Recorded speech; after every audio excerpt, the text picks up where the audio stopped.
Sir, hello, you are listening to me, Raz, here on The Usual Suspects on this Saturday night, bringing you the best of local music from Hull and surrounding areas as well, with what's going on in the area. And right now I am joined by a very, very special guest. I am joined by James Walsh, the lead singer and guitarist of Starsailor. How are you doing today, James? Very good, thanks. Pleased to be here in Grimsby. I think it's the first gig we've ever done here. So. Oh really? Yeah, nice. Yes, I've travelled from my headquarters in Hull to join you in Grimsby. And have you ever done a gig in Hull?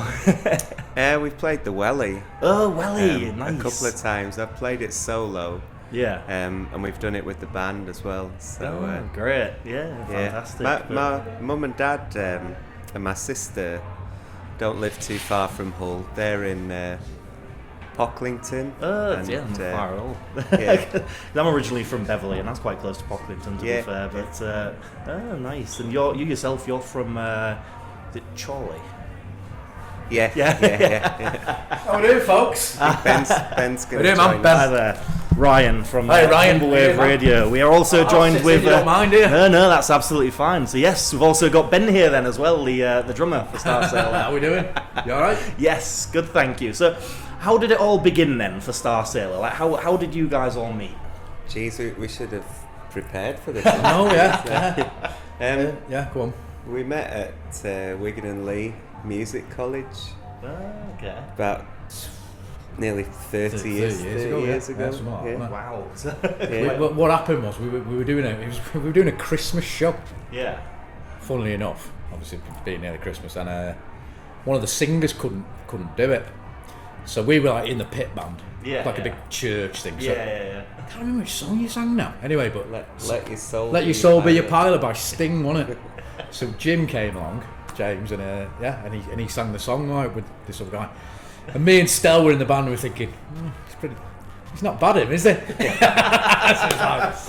So you swooped him up. Yeah, and then after that we just started sort of jamming and stuff in the rehearsal rooms and sort of took it on from there, really, wasn't it? And, went from there. Yeah. Fantastic. Yeah. And so, I mean, that's how you guys met then, and then from there you just started making music together. It just started writing, and then it wasn't long after that you kind of brought out your first album, was it? It kind of felt longer than it actually was, because we were so driven and focused on what we wanted to achieve, and so every sort of month that went by that we weren't kind of getting noticed as much as we thought we deserved to be, because you're that little bit more arrogant when you're younger, was slightly disappointing. But then once we did get that recognition, once we were invited down to London to do gigs and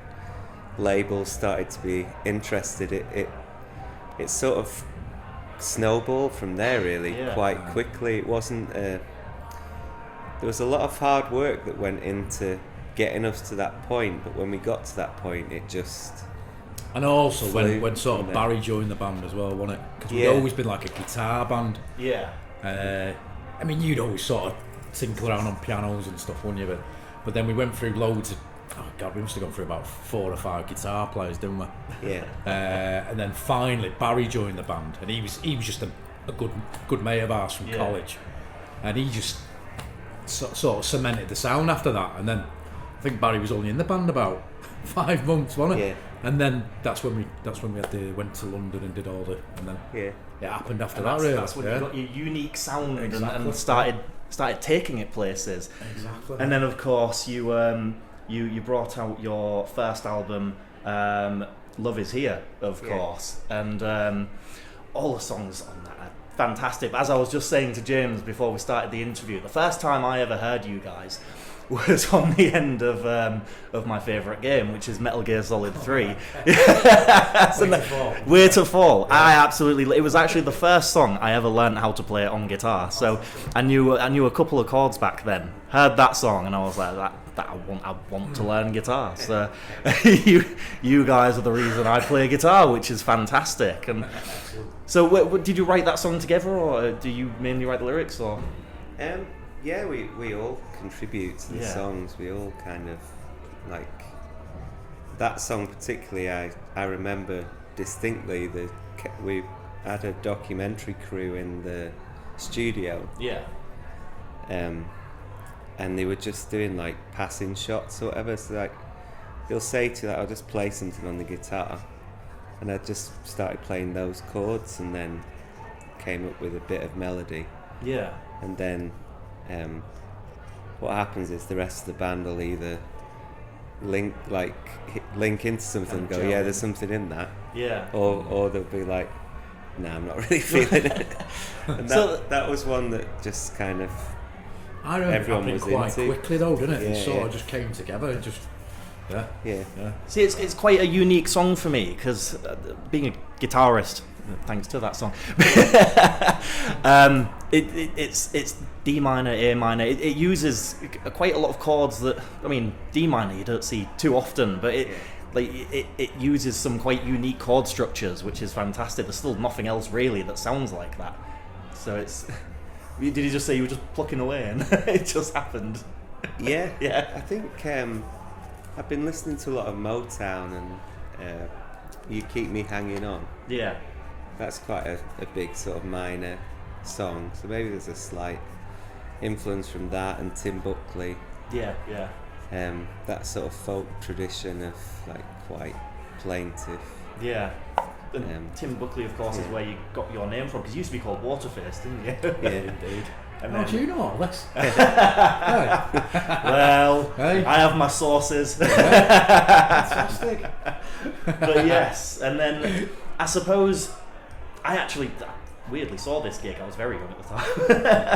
But you guys, where would you say it all kind of really snowballed for you? Because I know you did Glastonbury in 2000. Now that must have been a massive gig for you, really. Like, is it 2001 we did? 2001, sorry. I think it was. It might have been 2, you know, because I think 2001 was one of those fallow years. And I think we did it in 2002. Yeah. I think. And would you say that that's kind of, was that part of it, or was that kind of where people really started to latch on? It was obviously a prestigious thing to play Glastonbury. Yeah. I think I wouldn't say that Glastonbury was like a huge sort of, how do I explain it? It wasn't the gig that made us, really. It wasn't the defining moment. It wasn't the defining moment. No. No. I think with us being a sort of northwest based band, I seem to remember like the times we'd play the early V festivals. Yeah. That's when you really felt like, and this is with the utmost respect to Glastonbury, because I think it's just such a legendary, amazing kind of festival, and there's so much going on. It's obviously a massive honour to play it, but it's 10 times harder to kind of stand out in that sort of field. Yeah, no, I understand. One year when David Bowie was headlining, but I distinctly remember those V festivals just being completely blown away by the crowds that we were getting, like quite early on in our career. The Park was like that as well, wasn't it? Yeah. The first time we played the Park in Scotland. Yeah. Incredible. So many people there. I guess the most sort of modest way that we could put it is, especially in those early days, you play a festival like Glastonbury, you think, yeah, this festival is bigger than us. Yeah. Whereas we'd play T in the Park and we'd play V, and we'd feel more at home, and we'd feel more like we're worthy of this. We've got what it takes to do this. To do it. Yeah. That's great. Brilliant. I know you've supported a lot of great talents. You've toured with a lot of great talent. Like you toured with James Blunt as well for a bit. Who would you say who would you say see, this is a tough question, but who would you say your favourite person working with was, or favourite artist working with was? James Blunt's a lovely bloke. Yeah, to be fair, he seems like he is just a lovely. He's just one of those people you just want to meet. He deals with the criticism really well. Yeah, he just turns it into jokes, doesn't he? Which is the best way to do it. I think it's different. Like obviously the most prestigious things we've done is touring with the Rolling Stones. Yeah. But that's a different experience because you don't really get to. You're not with the Rolling Stones. You kind of just on the side. You get to share a stage with them and share an audience with them, which is a massive privilege. But you're not technically touring with them, alongside them, really. But we've done loads of tours with the Charlatans. Oh, brilliant! We all grew up listening to the Charlatans, so to be friends with them now and share a tour bus and have like countless nights in hotel bars and pubs and stuff. Imagine their fun parties. Not so much anymore because they've all kind of cleaned up their act a bit. But back in the day, we'd and we still get on really well with them. I think when I think about it, there's loads of people that we've kind of kept in Elbow as well. We've Travis a good lad as well. Travis, we've not done a huge amount of gigs with Elbow, but they're another band who, like, if you see them around, you say hello and have a beer. Yeah, Travis again. We've done. In fact, that was a really memorable tour when we played in South America with Travis and the Killers. That did feel like a tour where all the bands kind of just all gelled. Mixed. Even though it was a huge thing, like the Killers were headlining this kind of stadium tour, we still kind of were in and out of each other's. Not a huge amount, but enough to feel part of it. Like in the green room and in the bars and stuff. You got on with Ronnie. Cool. Cool. Like Brandon watched us a couple of times, didn't he? Yeah. Chatting to him afterwards and stuff. Yeah. And with my show, we've got a lot of, as I say, we do like local musicians, so we've also got a lot of aspiring artists listening to us. Is there any advice you could give to aspiring artists looking at making their way in the music world? Just be honest and true to yourself, really. I suppose that's one of the main things, I guess. Yeah. I think, especially in this day and age, don't try and do music to earn money. Yeah, just do it for fun. Yeah, I think if you're dedicated to your art, and you try and make the best possible thing, then, and if commercial music is something that you're passionate about, then success and money might just follow. But if that's your kind of primary driver, then it's really it's really difficult. And also I feel like try and get involved in as many different areas of music you can, so that if you can't make ends meet making music, at least if you're working in a record shop, or you're a studio engineer, or you're a radio DJ, or whatever it is that you need to do to make ends meet, if you're going 9 to 5 doing something in music, at least you're kind of